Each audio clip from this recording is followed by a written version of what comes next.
Halo Bray, balik lagi dengan tukang clipping yang kali ini akan menginformasikan pidato DNA Aidit yang kontroversial bagian 4 dan terakhir bagian 5.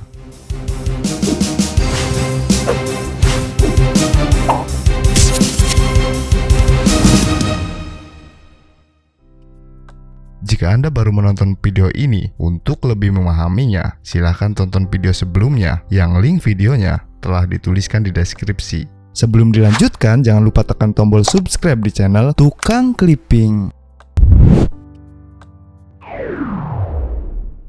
Mari, sekarang kita lihat bagaimana sikap pemerintah Hatta terhadap perwira yang belum tentu bersalah dalam peristiwa Madiun, dan bagaimana sikap pemerintah Ali Idham sekarang terhadap ofisir-ofisir yang sudah terang bersalah dalam pemberontakan di Sumatera. Pemerintah Hatta dengan tanpa memeriksa lebih dulu kesalahan mereka terus saja memecat perwira-perwira, antara lain yang masih hidup sekarang, bekas Jenderal Mayor Insinyur Sakirman, bekas Letnan Kolonel Martono, bekas Mayor Pramuji, dan banyak lagi. Padahal perwira-perwira ini belum pernah dipanggil untuk menghadap, apalagi diperiksa. Jadi sama sekali tidak ada dasar untuk memecat mereka. Para perwira yang belum tentu bersalah tidak hanya dipecat, tetapi banyak juga yang disiksa di luar peri kemanusiaan dan dibunuh tanpa dibuktikan kesalahannya terlebih dahulu. Sekedar untuk mengetahui bagaimana pembunuhan-pembunuhan kejam oleh alat-alat resmi ketika itu, bersama ini saya lampirkan 3 buah turunan laporan resmi dan pengakuan resmi tentang pembunuhan terhadap Deli Sidik Aslan dan kawan-kawan, dan terhadap Letnan Kolonel Dahlan dan Mayor Mustafa. Untuk menghemat waktu, tidak saya bacakan lampiran-lampiran ini. Lampiran-lampiran ini saya sampaikan lepas dari penilaian siapa dan bagaimana Mayor Sabarudin, pembuat pengakuan-pengakuan tersebut, yang sudah terang Mayor Sabarudin bukan simpatisan PKI, apalagi anggota PKI. Kekejaman pemerintah Hatta selama peristiwa Madiun adalah berpuluh-puluh kali lebih kejam daripada pemerintah kolonial Belanda ketika menghadapi pemberontakan rakyat tahun 1926. Pemerintah kolonial Belanda masih memakai alasan-alasan hukum untuk membunuh, memenjarakan, dan mengasingkan kaum pemberontak, tetapi Hatta sepenuhnya mempraktikkan hukum rimba. Semuanya ini mengingatkan saya kembali pada tulisan Hatta yang berkepala 14 Juli dimuat dalam harian Pemandangan pada 14 Juli 1941, di mana antara lain ia menulis tentang Pétain, seorang Prancis boneka Hitler, sebagai seorang serdadu yang berhati lurus dan jujur. Hanya serigala mengagumi serigala, hanya fasis mengagumi fasis. Bandingkan sikap pemerintah Hatta terhadap kejadian di Madiun dengan sikap pemerintah sekarang terhadap Kolonel Simbolon yang sudah terang bersalah karena merebut kekuasaan di sebagian wilayah Republik Indonesia, yang sudah terang melanggar disiplin militer, atau yang oleh Presiden Soekarno, Panglima tertinggi dalam amanatnya, tanggal 25 Desember 1956, dirumuskan telah berbuat yang menggoncangkan sendi-sendi ketentraman dan kenegaraan kita, dan yang membahayakan keutuhan tentara dan negara kita pula. Kolonel Simbolon hanya diberhentikan sementara sebagai Panglima Tentara dan Teritorium 1, sedangkan terhadap pemimpin-pemimpin pemberontakan militer di Sumatera Tengah sampai sekarang belum diambil tindakan apa-apa.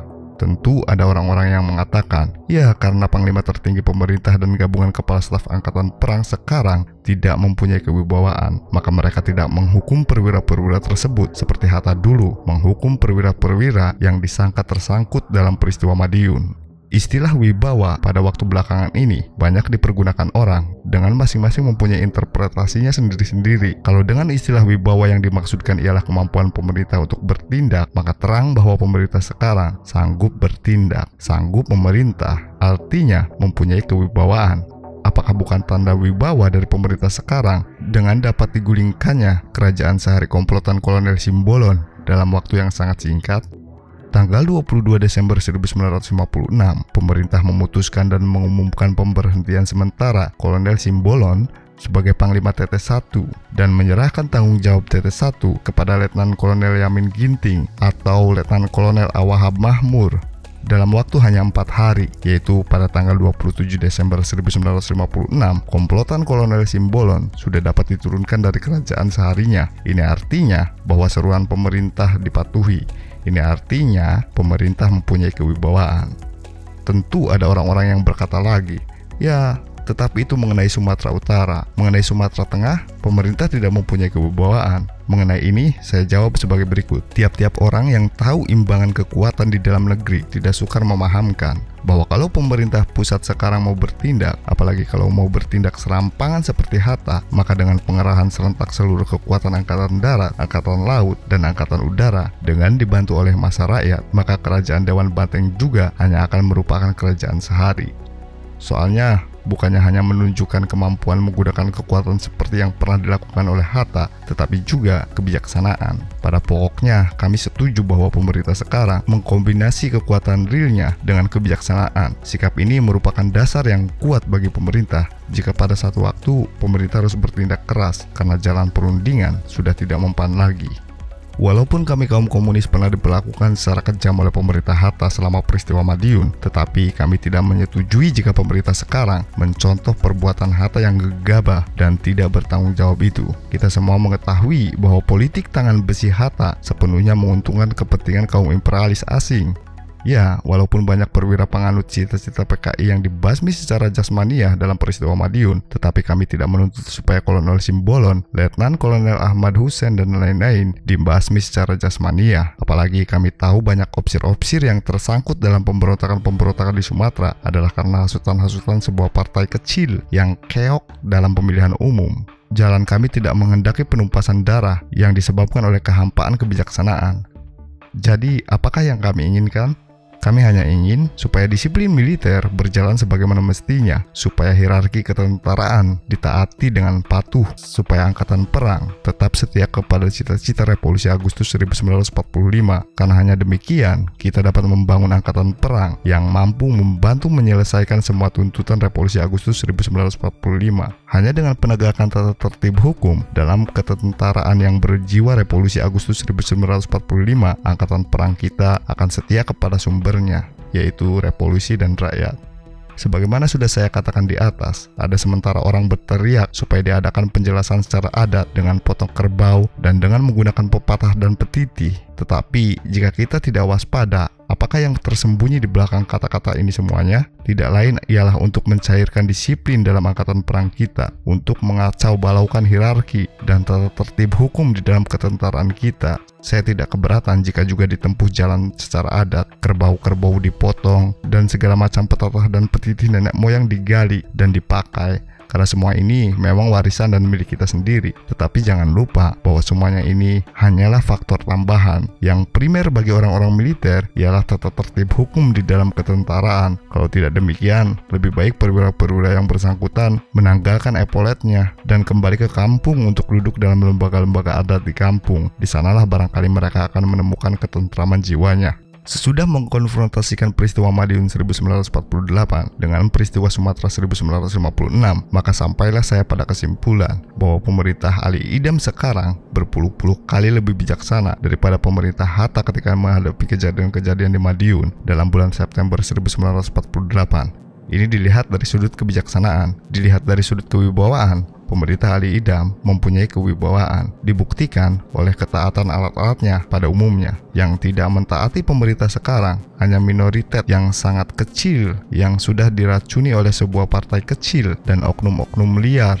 yang tidak melihat hari depan dalam demokrasi, tetapi dalam sesuatu kekuasaan militeris fasis. Adalah janggal dan tidak bertanggung jawab jika pemerintah Ali Idam menyerah kepada ambisi partai kecil dan oknum-oknum liar ini.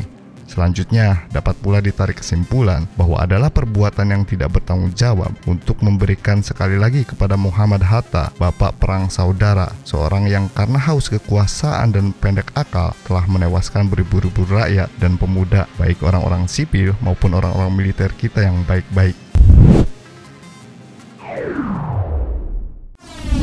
Pidato DNA Aidit yang kontroversial bagian 5, duit tunggal tidak pernah ada.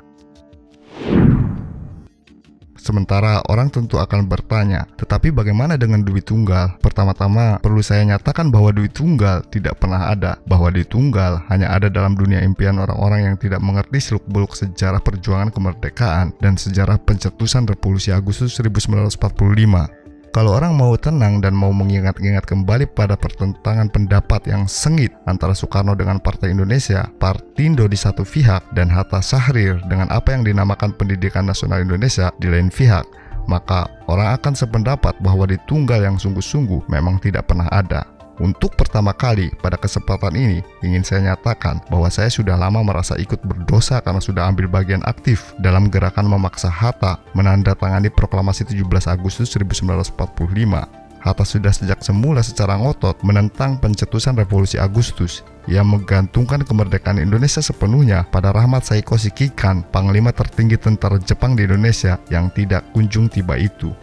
Saya merasa lebih ikut berdosa lagi ketika membaca pidato Hatta waktu menerima gelar Dr. Honoris Causa dari Universitas Gadjah Mada, di mana dengan tegas dikatakannya bahwa revolusi harus dibendung. Kalau saya tidak salah, Universitas Gadjah Mada sudah 3 kali memberikan gelar kehormatan. Pertama kepada Presiden Soekarno, kedua kepada Hatta, dan ketiga kepada Ki Hajar Dewantara. Pemberian yang pertama dan ketiga menurut pendapat saya adalah tepat karena Universitas Gadjah Mada yang dilahirkan oleh revolusi memberikan gelar kehormatan kepada orang-orang revolusioner, pengabdi-pengabdi revolusi. Tetapi pemberian yang kedua, yaitu pada Hatta, adalah suatu kekeliruan yang mungkin tidak disengaja. Betapa tidak keliru sebuah universitas yang dilahirkan oleh revolusi memberikan gelar kehormatan kepada seorang yang ingin membendung revolusi, kepada seorang kontra-revolusioner. Dwi Tunggal yang terdiri dari seorang revolusioner dan yang seorang lagi kontra-revolusioner sama sekali bukan Dwi Tunggal. Oleh karena itulah saya katakan Dwi Tunggal tidak pernah ada kecuali di dalam dongengan dan impian. Dongengan tentang Dwi Tunggal inilah yang antara lain telah membuat revolusi kita